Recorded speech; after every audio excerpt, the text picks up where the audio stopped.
What is up, guys? JD for 3 here. Welcome back to another video. Today we're going to be covering a lot about Rainbow Six Siege, so get ready for that. First off, we're going to be talking about the new DLC that's been announced and the name of it. Now, it's going to be called Dust Line. Previously, it's been called Black Ice DLC. Now it's going to be called Dust Line. And we do know, I think for a fact, that they are going to be from the Navy SEALs, United States Navy SEALs. And it looks like, judging by the image of the actual DLC name, it looks like Sandy Road, which leads me to believe that it's going to take place somewhere in the Middle East, maybe a U.S. embassy or so, which is very, very cool. And there's also been some images released as well, discussing some of the actual operators and what they're going to look like, which is pretty cool too. So that's basically it for the new DLC. Now let's get into the major portion of this actual video, and that is what I want to see in the new Rainbow Six Siege game if they ever come out with it, or future updates. Now, obviously it's kind of early to say what I want to see in the next Rainbow Six Siege game. This game still has plenty of time left in its lifespan, so obviously we're not going to see a title in the next year or so. I give it another year or two maybe, but it's just nice to see what we can improve on from this game. And also, some of these ideas I have can be also updates, so just keep that in mind. Now, first off, we're going to be talking about some of the ways that I think need to be improved on, and that is the server browser. I think that it would be awesome to have some sort of server browser, almost set up like Battlefield 4s and Hardlines, where you could just look and see what kind of maps are available, the player counts, things like that. And it would be really cool just to pick a map that you want to play in that you haven't played in a while. Because oftentimes I find myself playing in the same map 3-4 times in a row and never literally playing in any other map besides this specific one, which can get annoying and boring too. This way the server browser can kind of improve on that and make you able to play in whatever map you want at any time. Also, this will kind of lead into my second thing I want to be improved on, and that is matchmaking.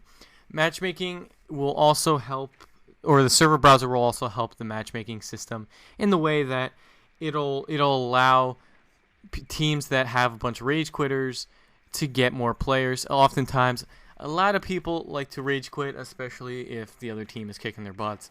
And sometimes there could be 2 players on the enemy team and 5 players on ours. So it kind of is a severe disadvantage for the people with 2, obviously, because 2 versus 5 isn't very fair at all.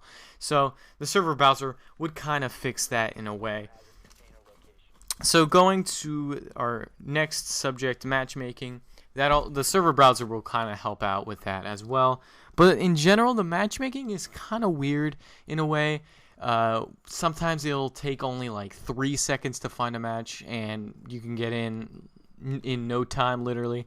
Other times it'll take like 3 minutes or so, 3 to 5 minutes to find a match, which can get very annoying. It's very inconsistent, the overall matchmaking. So I would definitely love to see an improvement in that as well. More, I guess, balanced matchmaking, so it's not as random, taking 3 minutes one time and then 3 seconds another.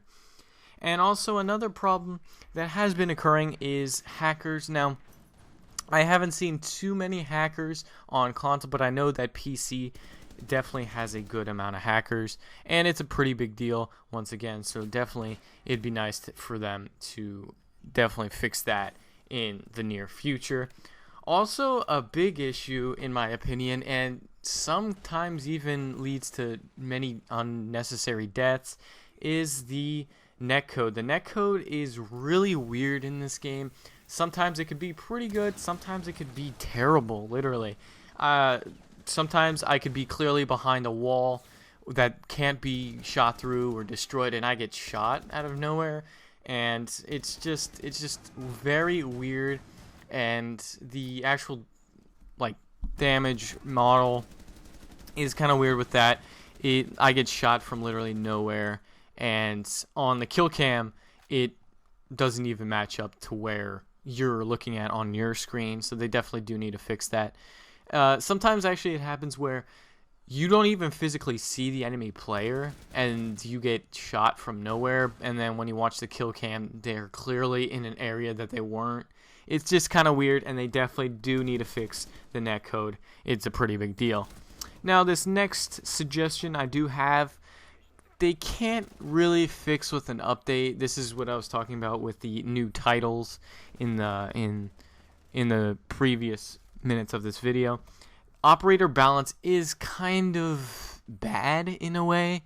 Like in the actual comparing like Blitz and Montang is definitely severely underpowered because Blitz has a great pistol, a great ability, a riot shield that's a flashbang, so you could stun enemies and get that easy kill. So, but Montang, I mean, he really doesn't have anything special going for him. Sure, you could stand up while you're using the riot shield and be completely covered from that angle, but it's not really useful, and on top of that, he doesn't have any breaching charges or anything, so it's kind of pointless to choose Montang over Blitz. Blitz is just significantly better, and that definitely goes with operator balance. Some operators are really good, and others are kind of bad. It goes along with also Bandit on the defensive side. Bandit, he has a really good gun, really good guns, and then he has really, like, kind of a pointless a gadget, I guess you would call it, where you put a car battery, it looks like, and it provides electrocution through metal objects. So that I mean, on paper it kind of sounds cool, but like in the actual game, it really doesn't perform up to what it should be. Now, as for the last suggestion I do have, which can easily come out in an update, is more customization options. A lot of people are saying skins and things like that. I don't think skins is the right thing for this game. It would make it more seem like Black Ops 3 with these ridiculous pink and bright skins that really don't fit the modern theme or the modern military theme that this game is going for. Maybe by skins, like if say you have thermite in the yacht map, and it's a snow map for those of you who don't know, you could have sort of like a snow theme that you could put on thermite to make him camouflage in the snow. Maybe that would work, but as for actual like skins with pink and flamboyant like skins and things like that, that wouldn't work in general. A lot of people have been suggesting that, and maybe if they do like that different camos and things like that, that would work for sure, but not necessarily the actual skins.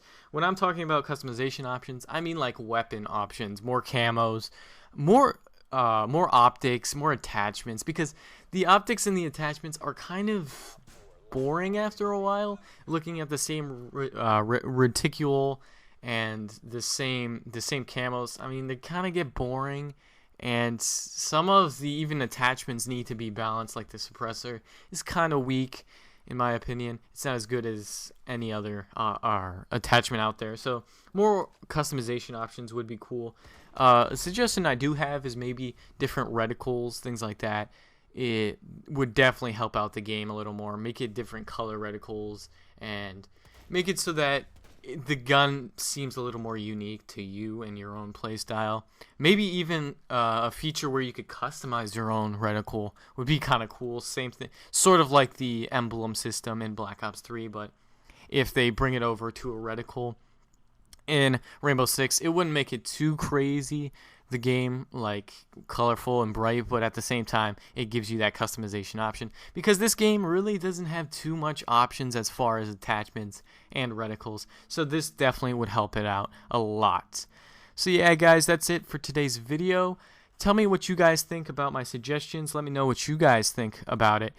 And yeah, I'm very excited for the new Rainbow Six Siege DLC that's going to be coming out. Make sure you guys check on that and Ubisoft.com for more updates and things like that. Thank you guys so much for watching. Like the video, comment, and subscribe for more content, and I'll catch you guys later. Have a great day.